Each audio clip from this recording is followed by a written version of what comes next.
Yeah, trendsetter, whoa, league of my own, it don't get better. No, read what I wrote, I'm a bestseller. Yeah, reach for my goals, hit it dead center, hit it dead center. Bullseye, hit it the most, is no misses. Something like fish in a barrel, it's no different. Blindfold on me, I still got the... What's up, everybody? It's your boy Jacob, also known as PickManagement, back with the Wagering Wizard, my guy Mark, the best hockey bettor around, even better than myself, I hate to say, but I have to say it because he has an algorithm that has been smashing at over 70% the last 30 days. Last night, we had another solid night. We went one-on-one on his show picks. I lost mine, but if you follow us on our socials and the Discord, you smashed last night.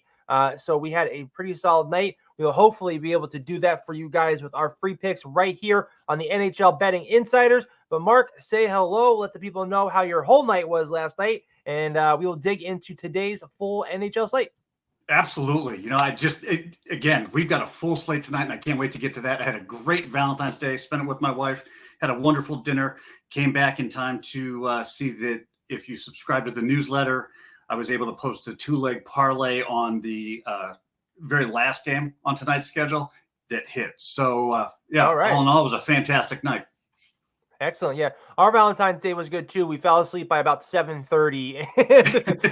That was it. We had all plans. We were going to go out, and then we were too busy and too tired. Then I was going to make dinner, and it was like 6:00, and I hadn't even been to the store yet. So we ate leftovers and fell asleep watching the newest true crime serial killer documentary on Paramount Plus. So we are a big true crime family. So that's, as I like to say, that's our jam. So but yeah, we have a full slate today. How many games? 3, 6, 9, like 10, 11, 12 games, something like that. I have a bunch of picks. Mark has a bunch of picks, and we are going to dig right into those. So Mark, if you want to get started, why don't you let the people know what you are on for this evening? Fantastic. Would love to. The first game I've got is we're going to focus on Detroit and Vancouver. And I'm really targeting a specific player with this pick. Elias Lindholm. Okay, he just was acquired by Vancouver 2 weeks ago, right during the All-Star break, and he is just a fixture, and he's finding his way with the Canucks system that I think he's just going to explode. He has an uncanny nose to find the open ice in front of the goal and kind of sneak in rebound shots or tip in shots, deflect them in. We're going to play his over 0.5 points for a -135. He just really has found a home in Vancouver with the Canucks style of play. They like to cycle the puck all the way around, and then you just keep cycling that puck until they find the shot that they want to take. And he has a way of getting in front of the goal and really making life just absolute hell for the defensive teams because they usually don't pick him up. He can either pass it or shoot it, and he's usually uninhibited by the defense when he does either. I really like this spot for him. I love that. You probably don't know this. I wrote an article for Ballers Life Bets for today's hockey slate yesterday, and I am all over this Vancouver game as well. I'm on the Canucks -1.5 here. I really think that they're going to take care of business tonight. Thatcher Demko is just lights out right now, 29-10 on the season. But Vancouver is just such an offensive juggernaut that Detroit, while they have been playing better, and I definitely know that. I'm sorry, I'm just trying to pull up their stats. Detroit won 3 out of the last 5. They have been putting up goals in games, scored at least 2 in the last 5, scored at least 3 in the last 4 or so. But Vancouver is just a different kind of team. I get that they too have lost 2 in their last 5, so they are also 3-2 their last 5. Just lost to Detroit 4-3, and I think that they are going to have revenge on their minds. Now playing at home, they lost to Detroit in Detroit. I think Detroit's going to be in trouble here, and I think that they're really going to take it to them. You bring up a good point. They did play, and they lost to Detroit on Detroit's home ice. Yep, 4-3. They weren't facing Demko, and they had Casey DeSmith in goal. And listen, DeSmith is solid, no question, but he is not Demko. Right. And I just think, especially to your point with the Red Wings, they've given up 4 goals on average over the last 4 games. I just don't see them being able to stop the powerhouse that is Vancouver right now. Yeah. And Vancouver 5-1 straight up their last 6 at home, 12-4 straight up their last 16, 18-4-2 this year so at home, like just an incredible home record. And they don't draw very often at home either. So I would really like them to have a multiple goal win. I also like the total here. I didn't take it as an official play because it's already at 6.5. At 6 at minus 165. I am going to make that official because you know what they say, Mark? Hey, scared money don't make money. No, sometimes the juice is worth the squeeze. Yeah, that's what they say. So I am going to take that minus 165 because the last couple times these two teams have played, we've seen the over hit in 4 out of the last 6 games between these two teams. So I'm going to rock with that over as well. But what else do you have for tonight? So the other one I'm going to play tonight is on the schedule. We have 3 teams that have played back-to-back games that are playing back-to-back tonight. The Panthers, Sharks, and the Penguins. Of those 3 teams, Pittsburgh is 6-1-0 in the second half of back-to-back games. All right. Which is amazing enough. The fact that they also get to face Chicago, on the road tonight is a huge plus. Laying the juice for them to win on the money line just doesn't make sense. It's already minus 210. There's not a whole lot of value there. So when I looked a little further into the Wizards' crystal ball, if you will, what I found was that Pittsburgh, when they play back-to-back games that are split, meaning they have one home game, one away game, and it doesn't matter which one comes first or after, they are a perfect 4-0 on split back-to-back games. With the average margin of victory let me come back to that. They're 4-0 with only one of those games going into overtime. The average margin of victory for the other 3 games is 2.34 goals. I'm going to take Pittsburgh on the 3-way money line at minus 135 because, how you feel about Vancouver, I feel the same way about Pittsburgh playing a Chicago team that's just demoralized. They are just, it's hard to watch them play. I get it. Listen, the Penguins are my team. I'm a Pittsburgh guy through and through. Penguins, Steelers, Pirates since birth. So I am all over Pittsburgh too. I took Pittsburgh -1 here. I don't have a line on it because the book I play at does not put -1 up until the game goes live. So I have to wait till then. But it'll probably be around that like 115, 120-ish mark. It's usually close to what regulation is. I was a little concerned heading into this just because of some historical trends. I get trends don't pay the bills, so hopefully this isn't the case.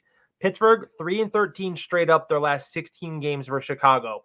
0-5 straight up their last 5 on the road, and 1-8 straight up their last 9 games when playing Chicago on the road. So those things scared me a little bit, but Chicago is just so bad right now. Right. I threw all that out the window, and I'm rocking with Pittsburgh tonight. Well, the crystal ball tends to look at the positive trends, Jacob. Sure. And that's why I'm going with their 4-0 in the back-to-back on the second half of back-to-back games. Yeah, that is more important. The more recent trends about like how they're actually playing and whatnot is more important. So you got one more for us?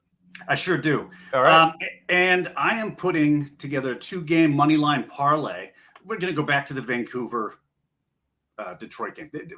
Vancouver is just, for all the reasons we've already said, should win this thing hands down and mightily. I'm not worried about that. We mentioned Demko. He's 4-0 in his last 4 home starts. He's just allowing over 2 goals a game. Detroit is giving up over 4. They've got Alex Lyon, who's expected to be in the goal for them tonight. He just got shelled by Edmonton on Tuesday for 7 goals and an 8-4 loss there. And then we're going to pair that game with the New York Rangers to beat Montreal.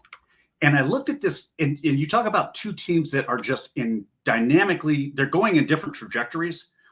First of all, we got the New York Rangers who are eyeing up a very competitive Stanley Cup run. I see them as being they're a contender, to be honest with you. And when faced with, you look at the Montreal side of this game, and Montreal is in a complete rebuild. They're just in a rebuild mode right now, and they don't have an identity. They really struggle to get anything going offensively. I just like New York's spot here. New York comes into the game with a 5-game winning streak. I don't see Montreal stopping that from becoming 6 after tonight.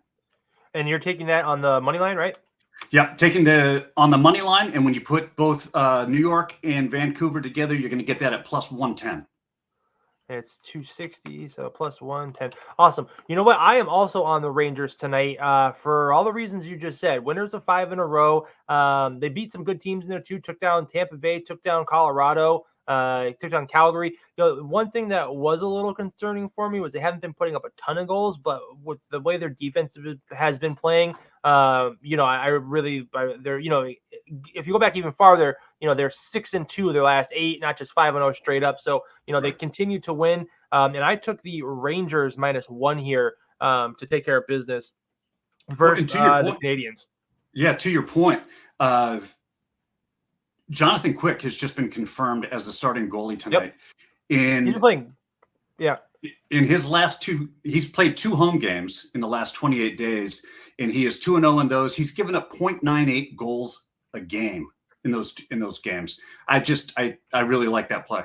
Yeah, currently 12-6 so far this season. I mean, we're seeing like a real resurgence from him this year. He's been playing great. So that's part of the reason why I took this. I know you're a goalie guy, so that's why he's got those goalie stats way in his back pocket.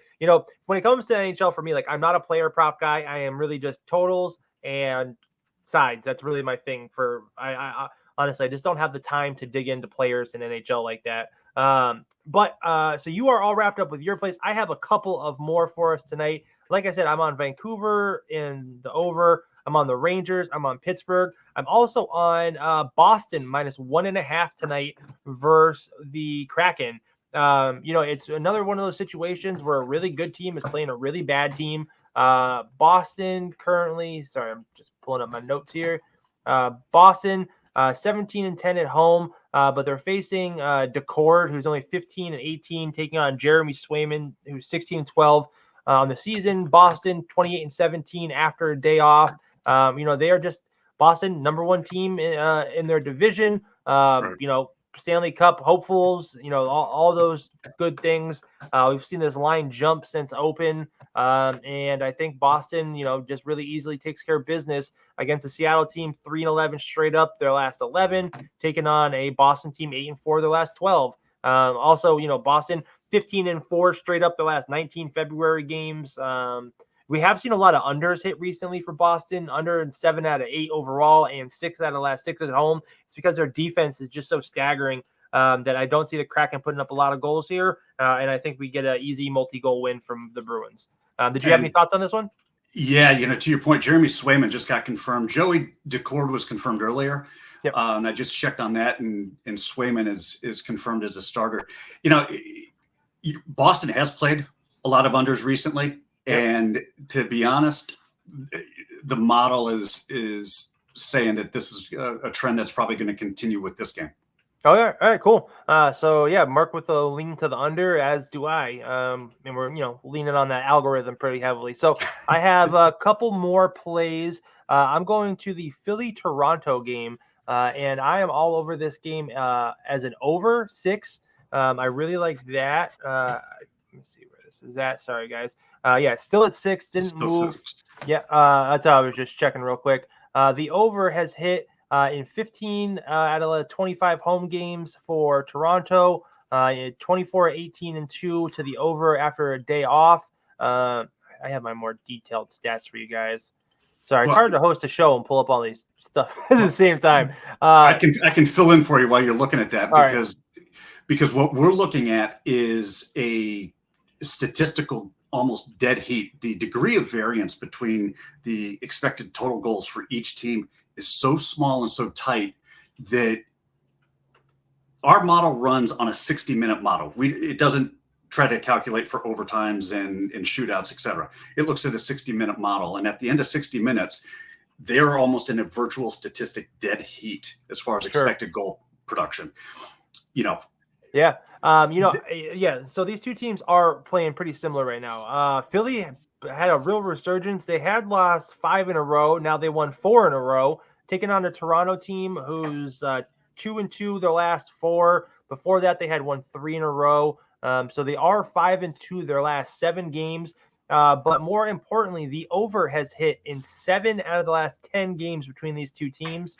We've also seen The over hit at home. Oh, sorry, I covered that already. But yeah, listen, I think this is going to be a really competitive game. The goalies here, not the top-notch ones. We have Samsonov and Urson going tonight, and I think that these two teams are going to battle in this one. And I like Toronto at home in front of the home crowd. The line has actually moved in our favor. It was 150, now it's 145. So I just got more of a gut play on this one, honestly, guys. I gotta be for real. There's not a lot of trends in the analytics backing this one up. The over, yes. The Toronto win, not so much, but I think Toronto gets it done at home here. So I like the over and Toronto. Yeah, and not to disagree with you, but please do. That's why we have this. Disagree away. Looking at Samsonov, Samsonov is a guy that got waived back at the beginning of the year, and then they just brought him back. And when he came back, he had this resurgence about him. Since he's been back in his home games, he's played 4 home games in the last 28 days. On the season, he has an 88% save average. The last 4 games, he's at 92.5, and he's given up 1.98 goals. On the flip side of that, Philadelphia, when the Carter Hart news broke and Ersson was basically thrust into that starting role and had to become the guy, he's really sort of responded as of late. In his last 2 games where he's played on the road, he's got an 89.5% save average, but more importantly, he's only given up 2 goals a game. And I think that, but if these 2 goalies really performed the way that they have been recently, we could see a really low scoring game in this one. Okay. So Mark is on a low-scoring game. I am on a high-scoring game. So we're gonna have to think of a name. Some shows they had the showdown. Payam and I are still working. We're still testing out some names for our little head-to-heads that we have. So you and I are gonna have to think one. Hey, this is a hockey show. Let's just call it the face-off. I was just about to say the face-off, Mark. I was just about to say that you and I love it. It's crazy. Before we like I said, we never talk about our plays before we come on the show. Mark and I really on like most of the same plays for tonight anyways, and that's without us even talking. Now we like the same name for our showdown, also known as now the face-off. So we have you want to make it official? Is this our first official face-off? I'm on the over 6 or on the under 6? Drop the puck. All right, that's it. All right, so make it official. That is our first official face-off on episode 2 of the NHL Betting Insider. that did not take us long, did it? No, it sure didn't. But I do have one more play for us. I'm going back to this Florida team who's on a back-to-back. Let us down last night, getting to 7 goals versus the Penguins. We were on the under last night. But tonight, they're taking on Buffalo. Florida 0-4. 4-0 to the under on second games of back-to-back. Buffalo 18-24 to an under after a day off. Their goalies, Stolars 5-8-1 to the under, and Luukkonen 17-7 to the under. So I'm sorry. So it's written weird. So Stolars, out of his 14 games played, the under has hit in 9 of them. Luukkonen in his 26 games played, the under has hit in 19 of them. So some strong under trends here on the road. Florida 8-18 to the under, and Buffalo 9-18. Under has hit in 6 out of the last 7 home games for Buffalo. 5 out of the last 7 versus the Eastern Conference, and the total has gone under for Florida in 4 out of the last 6 games, and 15 out of the last 15 games for Florida has gone under versus an Atlantic Division opponent. So those are some little trends that are pushing me in the direction of an under here. Any thoughts on this one, Mark? Sure. You're getting with Stolars and UPL, you're getting 2 goalies who, combined are still less than 3 goals a game total. Yeah, right. Stolars is on average giving up 1.5 or 1.48. UPL is 1.42. The other thing to factor in here is that Buffalo typically does not start off very fast. Their first period is kind of a grind it out and get a feel for the game before they really kick in offensively for the second and third periods. Stolars has held teams under 1 goal in the first period in his last 3 outings. So that is a little insight into where I might be leaning later on with the newsletter. Love it. Yeah, make sure you guys sign up for Mark's newsletter. We're going to put the link below. I'll get that from him today, so you guys will be able to find that pretty easily. And then I just have one last little bonus. Mark gave out a parlay today, and I had one locked and loaded too. This is going to be a prop bet parlay. It's going to be Pittsburgh to score 3+ goals in regulation, and the Rangers to score 3+ goals in regulation. Pays out -103. I really like this play. I'm going to hammer this probably for a couple units, but check the socials to see exactly how much I put on this one. But that'll do it for us. Mark, do you want to recap your plays real quick? Sure. We've got, and let the people know where they can find you too. Yep. We've got Elias Lindholm in the Detroit-Vancouver game going over 0.5 points. We've got the Pittsburgh Penguins on the 3-way money line at -135. And then I've got a 2-game money line parlay, Vancouver to win and New York Rangers to win at +110. Awesome. And if you guys don't know, Pittsburgh on the 3-way line is Pittsburgh in regulation. So they need to win in regulation. If it goes to overtime, you lose. My plays, I am on Florida Buffalo under 6, Boston -1.5, Vancouver -1.5, Vancouver Detroit over 6, the Rangers -1, Toronto Philly over 6, Toronto on the money line, Pittsburgh -1, and Pittsburgh to score 3+ goals in regulation, and the Rangers to score 3+ goals in regulation. That's a 2-leg parlay. But yeah, Mark, let the people know where they can find you. So you can find me on Twitter or X, however they want to refer to it, at BettorDaysAhead, and that's BETTOR. There's a link to my newsletter. Subscribe there. You're going to get all this information and so much more every single day. I talk about how the model does. I love what it has been doing. Every single day I put the actual sims on there. So you have receipts on exactly how we perform, and you can see for yourself how well this is hitting. In addition, today I'm going to have another 3 picks for my subscribers, and we're going to make it happen. Love it. You can find me daily on Driving the Line, Monday through Friday at 10 a.m. right here on YouTube. You can also find me on Ball is Life Bet. I have a daily article over there. I do videos and all sorts of stuff. I should be on their podcast soon. So hopefully we'll be working that out. Otherwise, you can find me right here on the PickManagement Podcast Network on the NBA Betting Insiders, our daily 7-day-a-week NBA betting show. We have a new Betting the Pitch with me and Soccer Ash, the queen of soccer, out later today for the weekend slate. Other than that, I'm PickManagement. Make sure to sign up for the Discord and all that good stuff. You can find me there across all socials. That'll do it for us. This has been the NHL Betting Insiders, and we will see you later. Something like fish in a barrel, it's no different. Blindfold on me, I still got the